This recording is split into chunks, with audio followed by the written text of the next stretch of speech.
નમસ્કાર મિત્રો, સ્વાગત છે આપ બધાનું ગુજરાત ગવર્મેન્ટ જોબ્સ ચેનલમાં, જ્યાં આપ મેળવી રહ્યા છો સરકારી ભરતીઓ વિશેની માહિતી।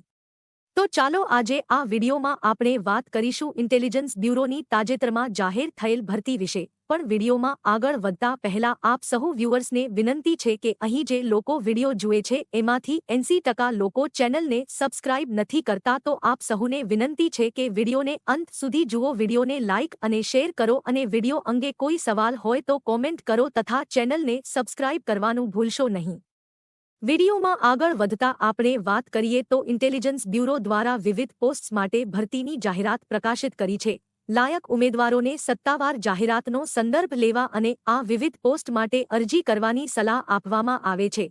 આ ઉપરાંત વિગતો જેમ કે વય મર્યાદા, શૈક્ષણિક લાયકાત, પસંદગી પ્રક્રિયા, અરજી ફી અને કેવી રીતે અરજી કરવી તે આ વિડીયોમાં આપેલ છે। તો વિડીયોમાં અંત સુધી બન્યા રહો અને સરકારી ભરતીઓ વિશેની લેટેસ્ટ અપડેટ્સ મેળવવા માટે ગુજરાત ગવર્મેન્ટ જોબ્સ ચેનલને જોતા રહો। ઇન્ટેલિજન્સ બ્યુરો ભરતી 2024 પોસ્ટનું નામ અને ખાલી જગ્યાઓ। મિત્રો, ઇન્ટેલિજન્સ બ્યુરોની આ ભરતીમાં કુલ 660 ખાલી જગ્યાઓ પર ભરતી કરવામાં આવી રહી છે। અહીં વિડીયોમાં વિવિધ પોસ્ટ પ્રમાણે ખાલી જગ્યાઓ પણ અલગ અલગ છે, જેની માહિતી અહીં વિડીયોમાં દર્શાવ્યા પ્રમાણે છે। તમે આ માહિતી વિડીયોને પૉઝ કરીને મેળવી શકો છો। ઇન્ટેલિજન્સ બ્યુરો ભરતી 2024 શૈક્ષણિક લાયકાત। મિત્રો, ઇન્ટેલિજન્સ બ્યુરોની આ ભરતીમાં વિવિધ પોસ્ટ પ્રમાણે શૈક્ષણિક લાયકાત પણ અલગ અલગ છે, જેની માહિતી અહીં વિડીયોમાં દર્શાવ્યા પ્રમાણે છે। તમે આ માહિતી વિડીયોને પૉઝ કરીને મેળવી શકો છો। આ ઉપરાંત શૈક્ષણિક લાયકાત વિશેની વધુ માહિતી માટે ભરતીની સત્તાવાર જાહેરાતની પીડીએફનો સંદર્ભ લો। ઇન્ટેલિજન્સ બ્યુરો ભરતી 2024 વયમર્યાદા। મિત્રો, ઇન્ટેલિજન્સ બ્યુરોની આ ભરતીમાં વિવિધ પોસ્ટ પર અરજી કરવા માટે ઉમેદવારની ઉંમર ઓછામાં ઓછી 18 વર્ષ તથા વધુમાં વધુ ઉંમર 56 વર્ષ હોવી જોઈએ। વયમર્યાદા વિશેની વધુ માહિતી માટે ભરતીની સત્તાવાર જાહેરાતનો સંદર્ભ લો। ઇન્ટેલિજન્સ બ્યુરો ભરતી 2024 અરજી ફી। મિત્રો, ઇન્ટેલિજન્સ બ્યુરોની આ ભરતીમાં વિવિધ પોસ્ટ પર અરજી કરવા માટે ઉમેદવારે કોઈપણ પ્રકારની અરજી ફી ચૂકવવાની જરૂર નથી। આ ભરતી દરેક ઉમેદવાર માટે નિઃશુલ્ક છે।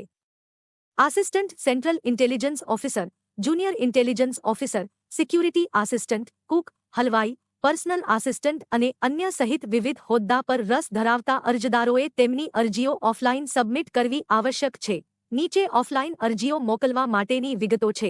અરજીઓ મોકલવા માટેનું સરનામું અહીં દર્શાવ્યા પ્રમાણે છે। તમે આ એડ્રેસ પર તમારી અરજીને ઓફલાઈન મોકલવાની રહેશે। ખાતરી કરો કે તમામ જરૂરી દસ્તાવેજો અરજી સાથે જોડાયેલા છે। એપ્લિકેશન ફોર્મેટ, જરૂરી દસ્તાવેજો અને અન્ય વિગતો સંબંધિત સત્તાવાર સૂચનામાં આપેલી સૂચનાઓને અનુસરો। ઇન્ટેલિજન્સ બ્યુરો ભરતી 2024 પસંદગી પ્રક્રિયા। મિત્રો, ઇન્ટેલિજન્સ બ્યુરોની આ ભરતીમાં ઉમેદવારે અરજી કર્યા બાદ પસંદગી પામવા કોઈપણ પ્રકારની પરીક્ષા આપવાની નથી। ઉમેદવારની પસંદગી નીચેના તબક્કામાં કરવામાં આવશે। 1. Merit list 2. Document verification 3. Medical examination.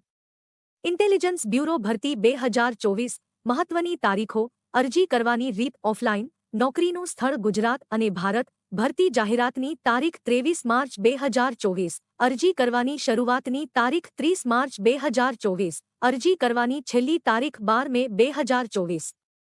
Intelligence bureau ભરતી 2024 મહત્વની લિંક્સ જેમ કે ભરતી જાહેરાતની પીડીએફની લિંક, ઓનલાઈન અરજી કરવાની લિંક તેમજ સત્તાવાર વેબસાઇટની લિંક અહીં દર્શાવ્યા મુજબ છે। આ ઉપરાંત તમે આ લિંક્સને ડિસ્ક્રિપ્શન બોક્સમાં જઈને પણ ચેક કરી શકો છો। વિડીયોને અંત સુધી જોવા ધન્યવાદ મિત્રો। વિડીયો અંગે કોઈપણ સવાલ હોય તો અમને કોમેન્ટમાં જણાવો અને સરકારી ભરતીઓ વિશેની રસપ્રદ માહિતી મેળવવા જોતા રહો ગુજરાત ગવર્મેન્ટ જોબ્સ ચેનલ।